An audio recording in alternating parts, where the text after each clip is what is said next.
Where have I come from? That makes me think of my mother, because she's the ultimate beginning, and my father, because it was his bright idea that sort of started it all. And so I had a great childhood, had loving parents. In those days, divorce was very rare, so I had a really cool childhood.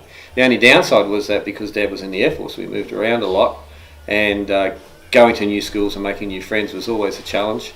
But fortunately, I didn't have to do that, hundreds of times. It was more like 4 or 5 times. But I guess it made it easier for me later in life to be able to more easily make friends, and that has helped in what we do now, because it's all about being friendly and approachable with everybody that we deal with. After school, my mum got me my first job as a cadet engineer at a little company in Ipswich that built sewage treatment equipment, and that gave me a good grounding in engineering, for all types of engineering, and I really enjoyed that time. And then I left there and did some contract drafting for about 12 years, and then during that time went back to do a civil engineering degree. And it was there, and my structures lecturer was an aeronautical engineer, and we just hit it off because I had this passion for aviation. And as soon as I knew that he was an aeronautical engineer, well, I kind of worshipped the ground he walked on. And then we joined forces and created a company that was Aeronautical Designs Australia. And for about 15 years, we designed aircraft and helicopters and did lots of modifications. And we did 5 complete aircraft from the ground up. 2 are still flying now, others kind of they just sort of faded away into nothing, because aviation is a game that's got plenty of people with great ideas and no money. And so during that time we got into computer-aided drafting, which was very new in those days. It was all mainframe stuff, and I bought a CAD system, and the CAD system cost me as much as my first house. And then I found that it was weak in a lot of ways, and so I started developing applications for it. And then other companies that sold AutoCAD, was an application for AutoCAD.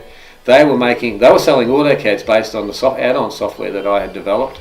And I thought, well, why should they get the money? Maybe I should. So we became an Autodesk dealer, and then that evolved into being one of the best mechanical dealers in Australia for 5 years in a row. And top 4 in the world as far as technical expertise and the way we handle our clients. The landscape changed, and we were making shitloads of money. And I decided that if I can do this, I can go and retire and do aviation properly, and then have this passive income which would sort of maintain it. And so that's when I turned 45. I started working towards that and got my commercial license in 2002. And then from 2002 to 2008, I built ours, and I worked for other companies to gain experience, and still doing some stuff for ADACAD Partners, which was our Autodesk dealership. And then in 2008, we were ready to go, got our AOC, the GFC hit, and then the passive income dried up, and I thought, well, I better make a go with this helicopter company, because that's going to be the only way we're going to earn any money. And so we went out and worked out what all the other helicopter companies were doing really badly, and then we just did those things really well. And it all came down to how we managed our customer service, how we engaged with people when we were flying with them, and creating product that no one else was actually doing.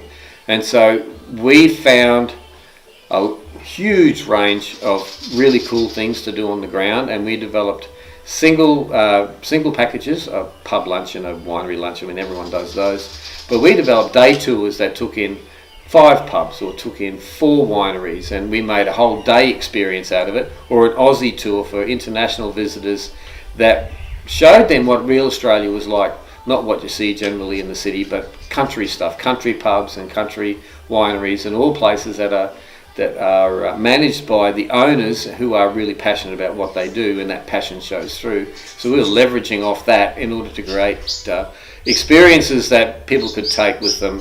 And they may not remember everything that we've done, as long as they remember that they had a really cool time doing it. And so that's what we did, and it's been very successful. And now it's just a matter of building on what we've already created, and finding new things that we can take people to. And we have a number of things in the pipeline that we're working on.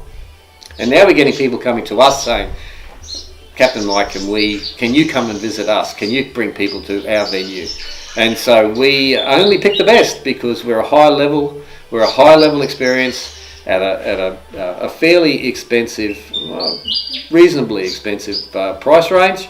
Therefore, the service has to be top quality, because one bad experience on a whole day tour can affect the whole day. And so it's particularly important for us that everybody that we deal with sits at that same level of customer service that we do. Where are we going? Over there. Todd and I are going up there.